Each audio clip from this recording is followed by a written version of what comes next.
Hey y'all, Zach McDonald, your real estate agent with Real Property Associates, and this is my Seattle real estate market update for June 2021. If you're new to these updates, welcome. I film a Seattle real estate market update every single month and post them to the channel. So if you want to see these videos on a monthly basis, please go ahead and hit that subscribe button before you continue. All right, now let's get into the normal flow of these market updates. We're gonna start off with a story. Last month, I got to help a client purchase a new construction house off market. And what that means is we were able to find him a house that he liked before it was listed for sale and all of the buyers and competition started up.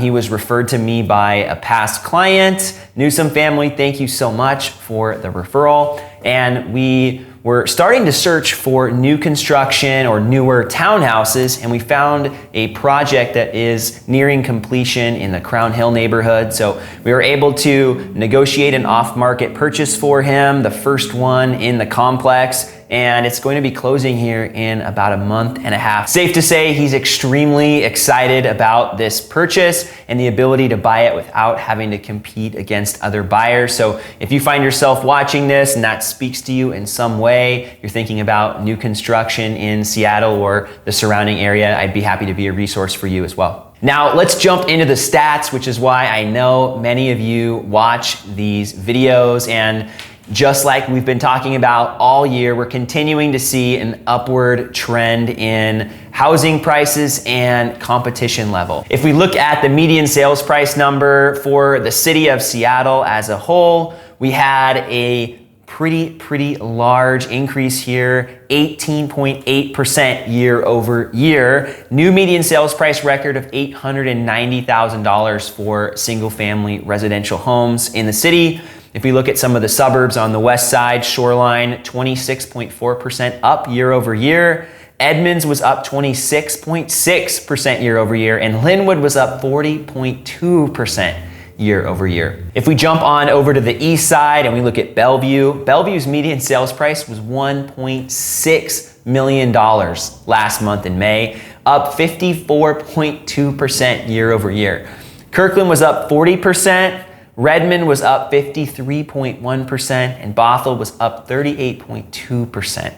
And prices, if we're looking at west side to east side, what you'll find on the west side is that you'll see prices a little bit lower and a little bit more reasonable, if you want to call it that. If you jump over to the east side, prices are going to be about 40 to 50% higher if you're looking at the same latitude. So prices in Seattle and the suburbs on the west side are going to be a little bit more accessible, mainly because they're older. And you're going to find newer houses mixed in, but there's a lot of older development. You move over to the east side, you've got some newer developments, newer communities, and you also have a little bit more of an established tech hub over there in Microsoft, and that area's been booming here for a while. So overall, the prices in the area are continuing to skyrocket. Seattle itself, if we look at the numbers, is not appreciating as fast as everywhere else, but we're still seeing pretty dramatic increases in Seattle and as a whole. And I think something to consider as we're talking about the stats this month is that we're still, last year, if we jump back, we're still in the middle of the fear and the beginning of the pandemic. People are still adjusting to wearing masks at showings. There's no hope of a vaccine. There's still a lot of uncertainty about what's going to happen in the real estate market and in the stock market. So people are not putting their houses on the market, and we'll talk about that here in a minute. We're seeing prices going down a little bit last year in general, year over year. So the stats we're talking about now are a reflection of the jump from where they were when they were depressed a little bit and now to their new record heights. So if we look at 2019, home prices are up considerably since then, but not quite as dramatically. So just as we're looking at the stats, keep in mind last year the numbers were a little bit lower, and now we're taking a quantum leap forward with the heat of the market. If we look at new listings in Seattle, last month we saw a pretty big increase year over year, but again, we have to take into consideration there were just fewer people wanting to sell their house last year. So really what we see this year is more of a return to normal than an explosion of new listings. It's been pretty average as far as the amount of houses coming on the market. So we do have pretty low supply. We have a very, very low amount of homes on the market, and we'll continue talking about that here in a minute. But as far as the houses coming on, it's not like we're not having houses come on the market. We're just not having enough to keep up with the demand. Speaking of demand, if we look at pending sales, we saw again, huge jump year over year, about 53% more pending sales in Seattle than we saw last year. And again, remember, we saw a slight decrease in the amount of pending sales year over year looking back at last year, but then there was this quantum jump, and it's actually quite substantial. So this last year in Seattle, in May, we had 1,201 houses that went pending, and in 2019 we had 842. So that was before the pandemic. Last year we had 785. So for perspective, we had still about 40+% more homes go pending than we did the year before. So I mentioned we're starting to see normal amounts of houses coming on the market, but then we're still seeing an abnormally large amount of houses that are selling. So houses are selling quick and they're not staying on the market very long. The median days on market here in Seattle last month, 6 days on market, and pretty similar as we look at the suburbs on the north and on the east side. We're looking at 6 to 5 days, so a little higher in Seattle if you want to call it that. And average days on market is fairly similar. So most houses are selling 1 to 2 weeks on the market, but the majority of the well-priced homes, well-marketed homes are selling super fast, and most are getting multiple offers and seeing a pretty substantial jump on their asking price. Nearly everywhere is seeing the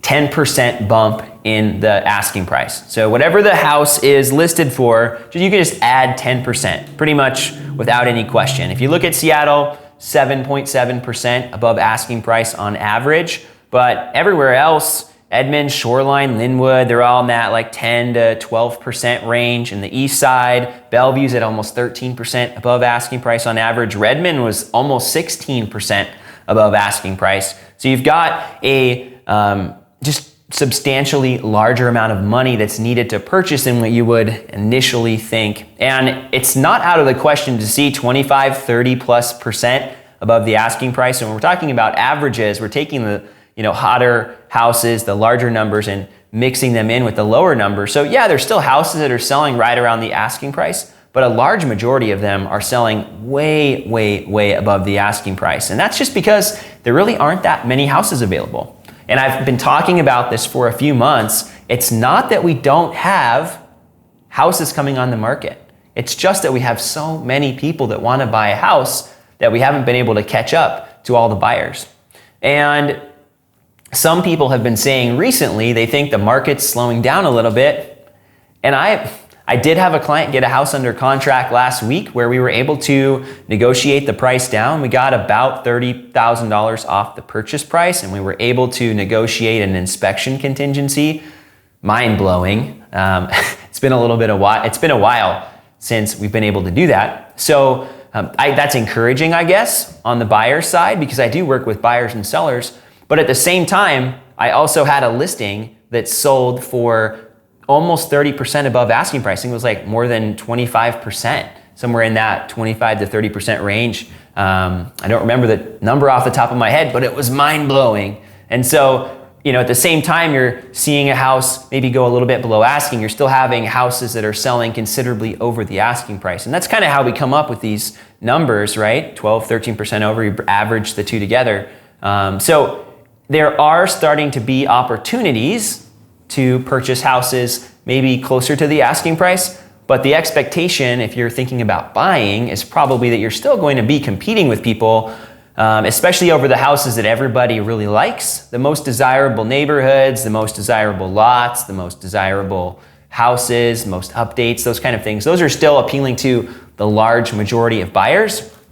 Now, if you're looking at some of the houses maybe that have some quirks, or there's issues with the yard, things like that, you are seeing a little bit more room for negotiation. And at least that's what I've been seeing here lately. So as a buyer, hopefully that's a glimmer of hope For sellers, I think that's a little bit of a bump. Somebody that's thinking about selling, that we may be coming to the end of this crazy frenzy that we've been seeing here over the last like 8-9 months. But at the same time, we have no clue what the future holds. So as much as I want to say, I know what's coming, I know what's gonna happen, I realize that I have very limited understanding of what's to come. So I think the rest of the summer, if I'm going to make a prediction, I think we're going to continue to see over the next few months a fairly hot housing market. But what typically happens if we look at history is that we see more and more and more and more houses continue to come on the market throughout the rest of the summer,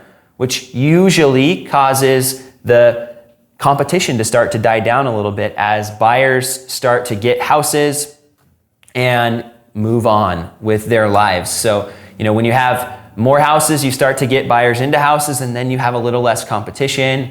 And typically, by the time the end of the fall comes and the winter starts, in the Seattle area, we start to see not necessarily depressed prices. We just see, a little less competition. Maybe you get a house near the asking price instead of way over the asking price. It's not necessarily cheaper than what you would have paid in the summertime. Sometimes it is a little bit, but it's usually a little bit less frenzied and crazy. Now, I have no clue what this year holds. Last year was crazy and the unexpected happened. We had lower prices in the spring and higher prices in the summer and the fall and even in the winter. So when we look back at 2021 and we start doing these year over year comparisons as we get to September, October, November, I think we're going to see a lot less dramatic jumps in the housing prices. But for now, in the next couple months, we're still going to continue to see these crazy numbers here that I've been talking about. So buyers, I think there's a little hope coming on the horizon, but I wouldn't think that you're going to all of a sudden be getting 10, 15% off the asking price. I don't see any kind of a massive correction happening in the housing market. And sellers, I don't think you need to panic and think, oh my gosh, I better sell my house tomorrow or no buyer's going to want to buy it. But I would say if you're thinking about selling, that this is the time where you'd want to consider it. It is nice, the weather's nice, the buyers are still there and plentiful. Come fall and winter, you might miss the crazy frenzy. So something to consider.